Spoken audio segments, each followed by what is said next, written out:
I'm Michael Gale, your host for today's edition of Futures in Focus from Forbes Insights. I'm the co-author of the Wall Street Journal, an Amazon best-selling book on digital transformation titled The Digital Helix. This is a podcast focused on interviewing visionaries and leaders with their insights and ideas about the world 10 years from now, or what the world 10 years from now might be like in terms of what we're doing for work, what technologies we will be using and won't be using by then, and how our world might be organized differently, and even what we might be eating, wearing, and doing for fun.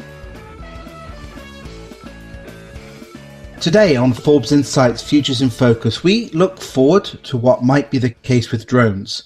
What's realistic, how we're going to legislate and manage what is a complicated new business arena, and also, more importantly maybe, what that experience could look like by 2030. We may not be looking up at the skies a lot now, but we're already talking about product being delivered by drone. We're already talking about drones being used for surveillance, geological surveillance or monitoring. So this podcast with Ben Marcus, chairman of AirMap, is a really good perspective on what that possible future could look like. Ben, thank you for being with us today. You're chairman of AirMap, and we're really looking for this sort of interesting, realistic, non-Jetsons view of the future with drones, because it's a big, almost slightly science fiction conversation, but there are incredibly powerful application environments that drones are going to be used for. And I think your history in aviation gives you the ability to map and navigate this better than others. So thanks for being with us today on Forbes Insights Futures in Focus. Thank you for having me. So look, let's start with maybe the ultimate question, right? In your opinion, what is the future of drones? Well, I believe that 10 years from now, it's not unrealistic to expect that people will be able to fly to work on giant drones in some parts of the world. It won't happen everywhere, but it will happen. And along the way, drones are going to be used for all sorts of very important tasks. For example, inspecting industrial infrastructure, delivering packages, both in remote areas and in suburban environments and eventually urban environments, and lots of other fascinating use cases that have yet to be imagined. So I think that drones are really a platform technology that will really truly become a part of everyday life. Let me take the piece about inspecting infrastructure, because we've talked to a number of organizations in the oil and utilities industry. Is that the sort of infrastructure we're thinking about, land-based, oil, utilities, power?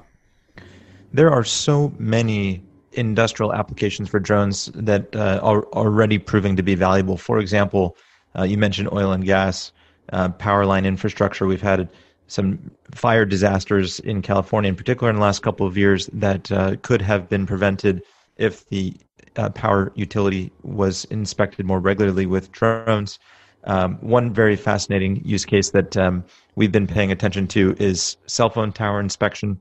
So cell phone towers typically are inspected twice per year. The way it's done now, with people driving out in a truck, throwing ropes up on these towers, climbing them, taking digital photos, sending those digital photos via email to a engineer in the back office to do some analysis. It's a very costly, very inaccurate, and very dangerous activity. In fact, many people die each year climbing these cell phone towers.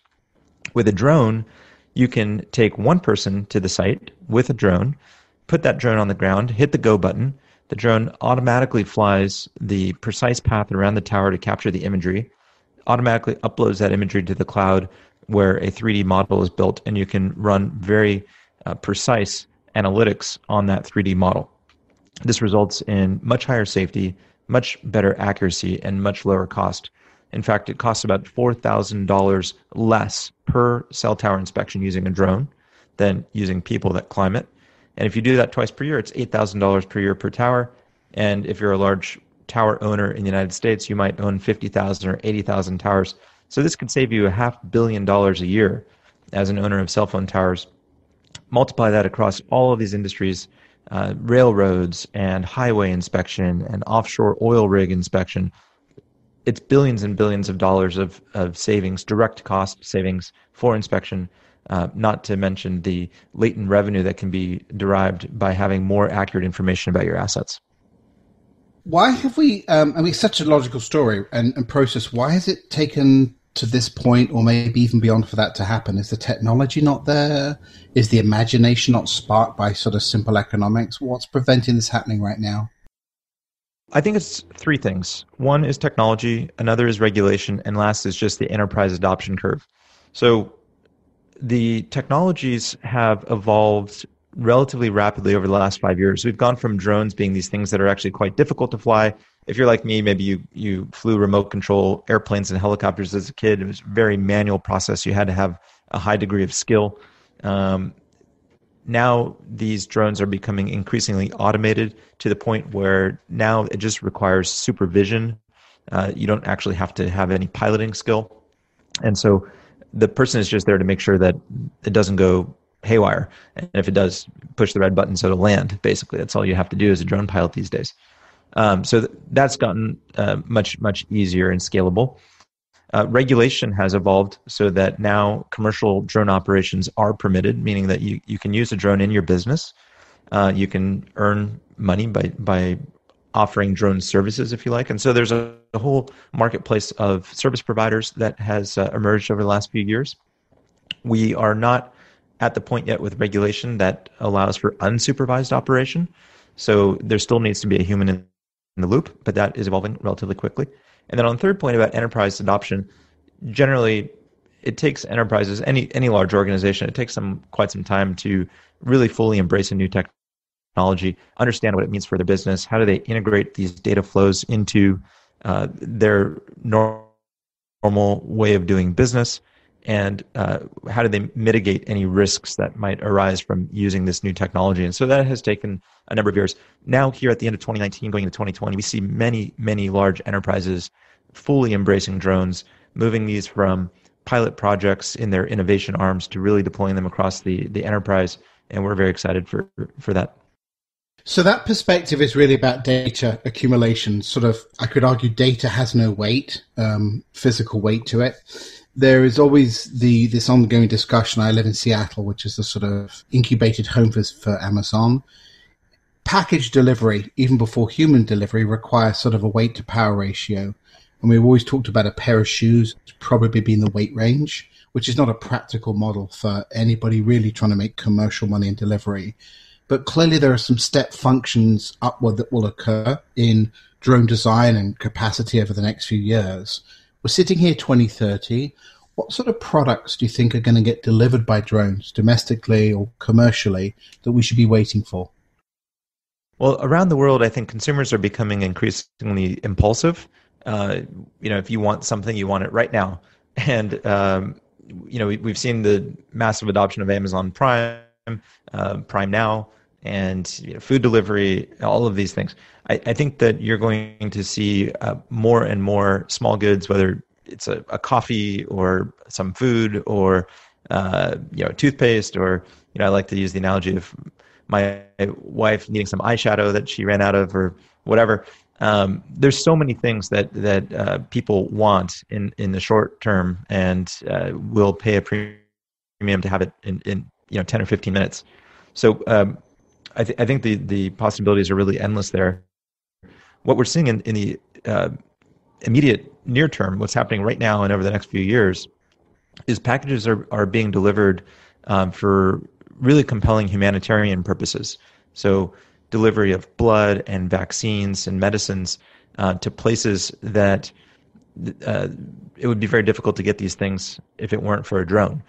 Some parts of Africa, for example, where roads are impassable during monsoon season because they're dirt, and it may take days to get a unit of blood to a patient who needs it. The drone can get it there in a matter of minutes. And so these sorts of compelling human use cases are rapidly showing people around the world the value that drones can bring to them. And over time, we'll see this technology working its way into urban environments in the first world.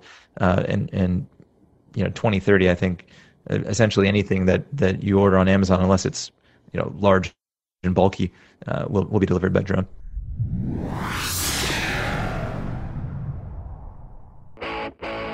You're listening to Forbes Insights Futures in Focus with your host, best-selling author Michael Gale. Nothing is certain about the future, but you can be more prepared for it by listening to Futures in Focus. Find the show everywhere fine podcasts are found, and subscribe. That way you'll never miss an episode. Now, back to your host, Michael Gale. So when you think about the weight ratio, what sort of weight product do you think is going to be the capacity point for delivery? Because clearly the companion case, the eyeshadow, a six-pack of beer or whatever, or batteries, right, are logical. And clearly a large part of what Amazon is building towards, as are others building towards, is this effective any weight infrastructure. But what do you think are going to be the sort of weight limits we'll be dealing with maybe by 2030? Well, I think that there's a couple of different uses for drones in logistics and delivery. So we all think of last mile delivery. This is what we think of with drones, the Amazon delivering the package to our doorstep. I think those types of drones will be able to carry 5 or maybe 10 pounds. But there's also very interesting uses for drones that are sort of handling the middle mile. So packages today may arrive at a large airport on a large aircraft like a Boeing or an Airbus. They go through a sort facility and are broken down and go into either another small regional aircraft that may carry a couple of thousand pounds, or they may go directly into a truck and out for delivery or on a truck to a regional distribution center. That phase from the large aircraft to the regional distribution center can be much more efficiently accomplished using larger drones.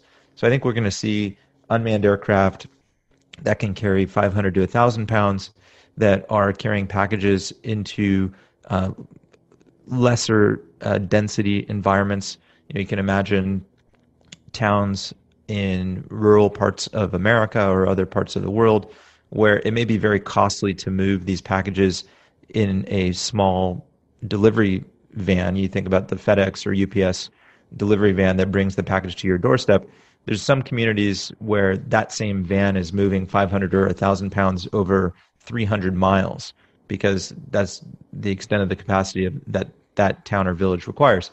That could be much better accomplished with a vertical takeoff and landing electric autonomous aircraft that doesn't need a runway to land at. And I think that will connect much more of the world with what I like to call a low latency freight link.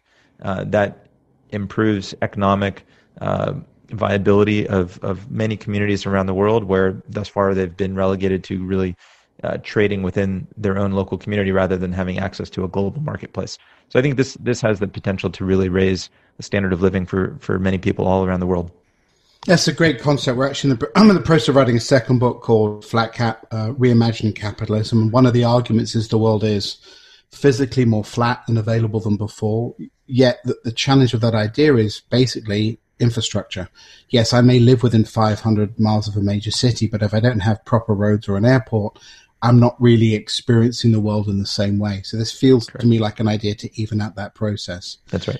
These ideas seem very realistic and connected, but as you said before, enterprises are slow to adopt, and frankly, governments struggle with legislating to enable this stuff to happen. How is the legislative landscape going to change so that we're comfortable with a drone carrying 1,000 pounds of product landing in a large warehouse car park in a town 40 miles outside a major city that doesn't have an airport? Because that's a very new way of us thinking.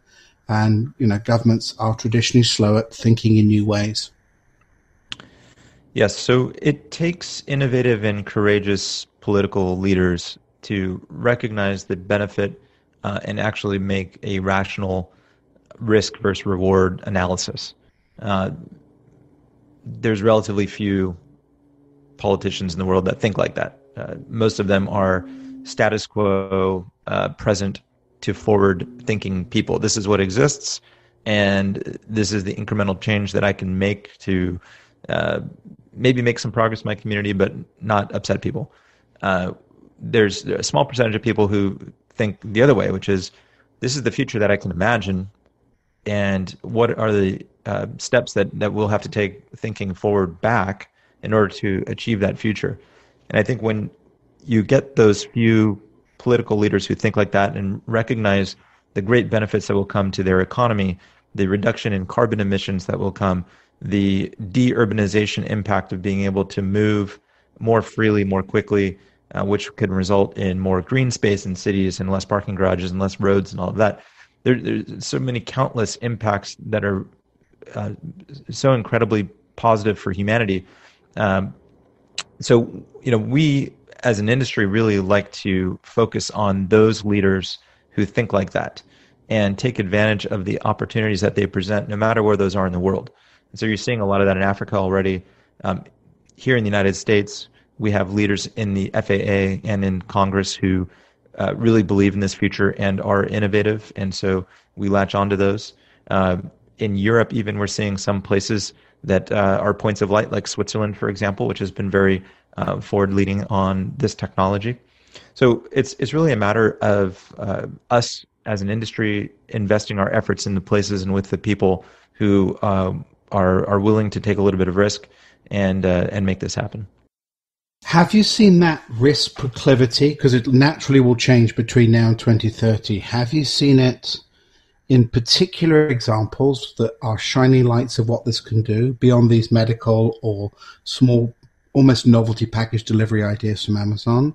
Are there really good case examples where people go, wow, imagine what we could do if we could do that for X or Y or Z? It's starting. I would say it's still very early. The humanitarian use cases that we mentioned are compelling because it does have a direct impact on people. But you're starting to see some examples. For example, in Singapore recently, Volocopter made their first flight of a electric vertical takeoff and landing aircraft that can carry people in an urban environment, which was amazing. This also happened recently in Stuttgart, in Germany. In China, you have a company called Ehong, which actually just went public and is already flying large passenger-carrying drones around Guangzhou. So there are places where it's happening, and there are also regulators who are thinking in really creative ways, although not necessarily materializing into tangible things that we can see yet. But there is a group of regulators called the Joint Authorities for Rulemaking on Unmanned Systems.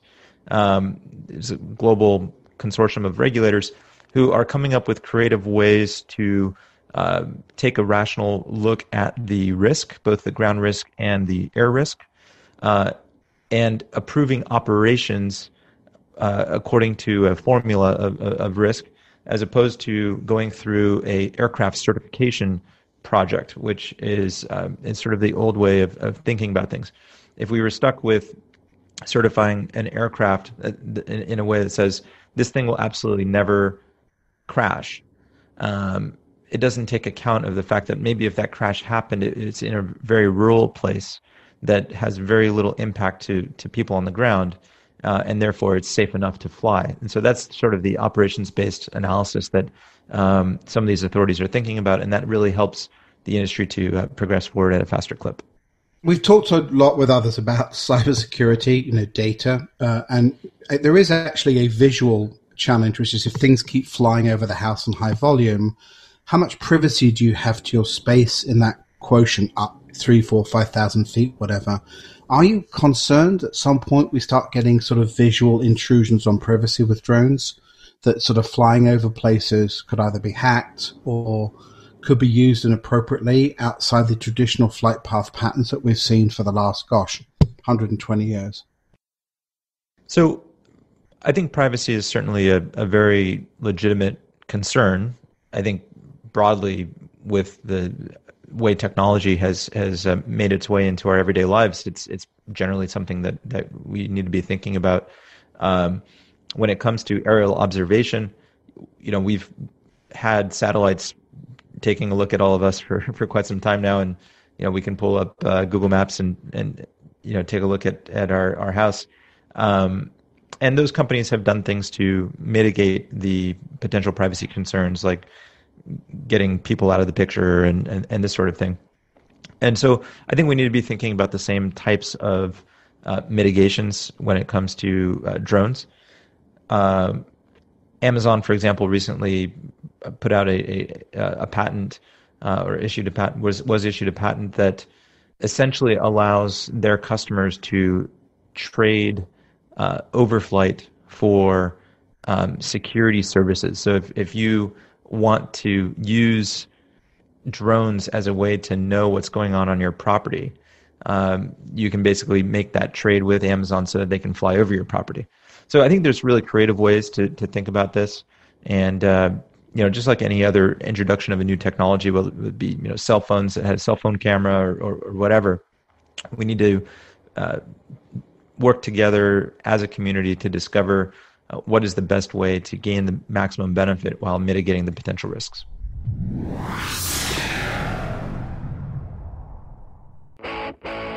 You're listening to Forbes Insights Futures in Focus with your host, best-selling author Michael Gale. Nothing is certain about the future, but you can be more prepared for it by listening to Futures in Focus. Find the show everywhere fine podcasts are found, and subscribe. That way you'll never miss an episode. Now, back to the interview. Most of these industries end up revolutionizing the supply chains. In other words, there are new vendors that come in, whether it's cars, airplanes, really even bicycles, electric bikes.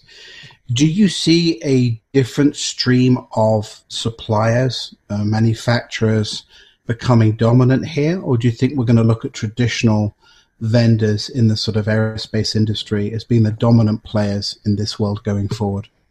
I think the existing aerospace supply chain cannot keep up with this industry at all. There's already more than 1.3 million drones registered in the United States. There's only 300,000 civil registered aircraft that are traditional aircraft. So more than 4 times the number of regular airplanes and helicopters we have now drones. And that's only happened in the last 4 or 5 years. Aviation's been around for 116 years since the Wright brothers first flew. In fact, yesterday was the 116th anniversary of the first flight by the Wright brothers. So this is moving way too fast for the traditional aerospace supply chain. I think the volume of electric vertical takeoff and landing passenger carrying aircraft that will be required in the future far outstrips the aerospace supply chain's ability to deliver. I think we're going to have to turn to the automotive industry for some of that supply chain and manufacturing capacity. I think we're also going to have to turn to the electronics manufacturing supply chain. Lots of the technology that goes into these small aircraft today, these small drones, is high power computing from companies like NVIDIA, sensors, cameras from people like Umbrella and FLIR and so forth. So this is really a new industry that's being made up of lots of components of other industries, and together that ecosystem is able to deliver on the promise of three-dimensional life for everybody around the world. Would you argue, maybe not argue, that this industry will in its pure size and volume be greater than the traditional, registered aircraft industry, or is it just another expansion, but it will be smaller than Boeing or McDonnell or any of the other firms making large commercial aircraft? Well, in terms of number of units delivered, it already is far bigger. In terms of revenue and economic impact, I believe it will be bigger. I think that aviation is moving from something that we benefit from only occasionally. So you and I are lucky enough to fly occasionally. It's like magic when I get on an airplane from Los Angeles and fly to New York or whatever, but I only do that every now and again. Aviation is soon going to become something that you experience every single day of your life. It's going to be as important, I believe, as the cell phone has become. So this is going to be a $1 trillion industry. It's going to far outstrip what we think of as aerospace right now. Pretty dramatic. I'm just sitting there calculating with a pencil. How many times do you think in 10 years from now, this is a complete arbitrary question, how many times do you think a day we may experience some interaction with product or service delivered by a drone? It's hard to say what the timing is. So I struggle a little bit with the timing, but I think that the end state of this is that you will see a drone passing by as often as you see a car passing by. So, when I was growing up my first job, I was a flight instructor, 18 years old, flying over Los Angeles. I used to look down at the highways and see millions of people stuck on the roads. And I was basically the only person in the sky. And I got to thinking, why are all those people down there on the ground and not up here in the sky with me? We should give everybody the freedom that comes in 3 dimensions. And that is what's going to happen.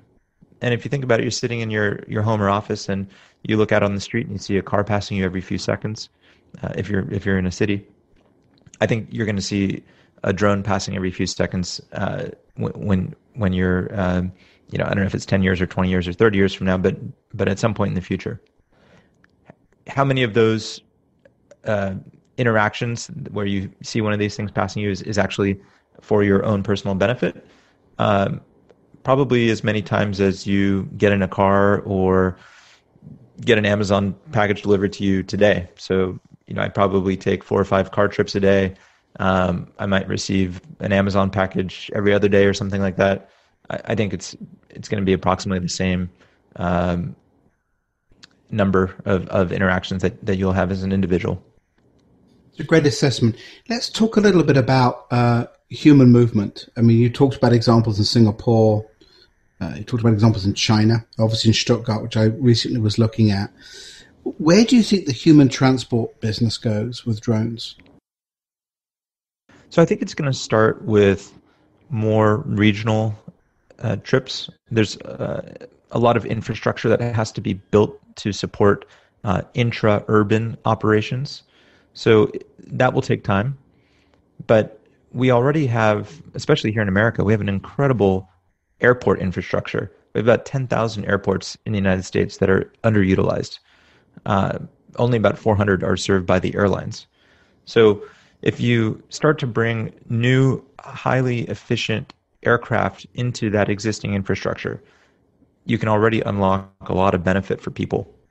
I think the next step will be sort of airport to regional vertiport, where you may have a vertiport, which is a place where these things can take off and land vertically, located, say every 10 or 20 square miles or something like that.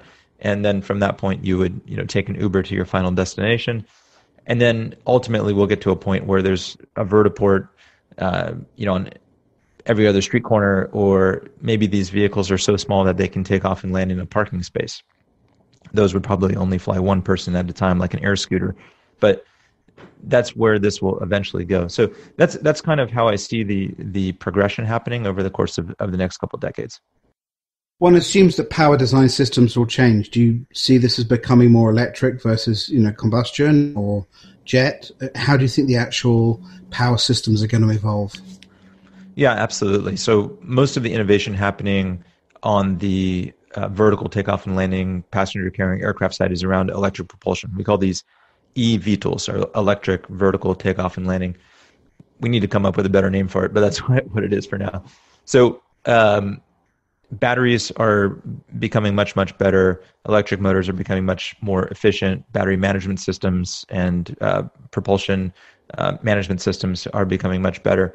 So we now have the ability to fly an electric hybrid, not hybrid gas electric, but hybrid helicopter airplane very efficiently and for quite some distance. There's some companies now that can fly one of these vertical takeoff and landing electric airplane hybrids about 200 miles just on electric power. So it takes off like a helicopter, transitions into forward flight like an airplane, which is much, much more efficient than flying like a helicopter, and then lands again like a helicopter. That range, I think, will start to increase from 200 up to 400 miles over the course of the next few years. Batteries themselves are slowly becoming better. There is some possibility for step function improvements in battery performance with new chemistries, although those are relatively difficult to discover and commercialize, but there are some efforts happening there. But the aircraft themselves are becoming more efficient. We're having new discoveries in aerodynamics, new innovation happening in system integration that is making these systems far more efficient. So yes, I think we're going to move to electric. that is going to reduce the carbon emissions and make the whole system much more sustainable. So these are both were remarkable facts, a lovely connected conversation. Can you talk to us a little bit about AirMap? Because people might go, okay, what do you guys do that gives you this insight and sort of foresight about where the world is heading? Sure. So AirMap is the world's leading airspace management platform. We started this company in order to help orchestrate all of the operations that we envision happening in the airspace. So the existing way that air traffic control is handled is a very manual process. It requires individuals sitting behind radar screens to look at blips and say turn left, turn right, climb, descend to avoid colliding with one another. It's a very, very important task. We need to make sure that 747s don't collide at 30,000 feet. But doing it manually is not scalable. And it also can't manage the complexity of the new types of aviation operations that are going to happen in the low altitude airspace close to where people live and work. So we set out to create a new type of airspace management system that is digital, automated, and takes account of lots of dynamic context about the flights, about the weather, the terrain, the obstacles, which are constantly changing, the real-time location of people as they move around on the ground, restrictions that might be pushed into the system by any number of authorities who have some reason to limit where these things can fly. So we take all of that data, we create basically like a Google Maps in the sky, which has a fourth dimension of time. So we need to be able to tell you what happened in the past, what's happening in the present, and what's going on in the predicted future state. So we think of that as a four-dimensional map. And on top of that map, we provide services like route optimization. So think of Waze, but for aircraft. Remote identification. So if you're a law enforcement officer and you see a drone flying overhead, you want the ability to identify who it is that's operating that drone. That's important for security. And many other services like those. We then make all of those services available through APIs.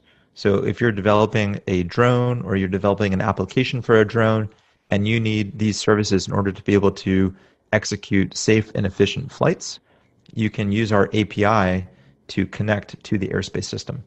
So that's what AirMap does.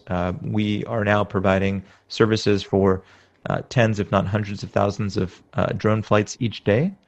And we work with airspace authorities around the world, like the FAA in the United States, and their equivalents in Switzerland and Czech Republic and Japan, Singapore, many other places around the world, in order to provide a safe operating environment for drones.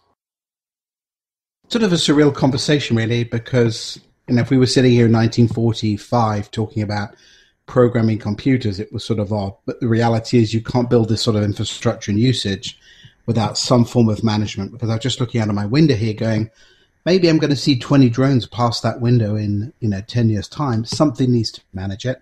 Yep. Otherwise, it'll just become chaos. How can people find out more about this, both because it's incredibly fascinating and maybe if they're in that drone engineering business, how can they get hold of you? Sure. Check out our website, www.airmap.com, and you can find all of our contact information there. And there's lots of fantastic resources if you're interested in this field.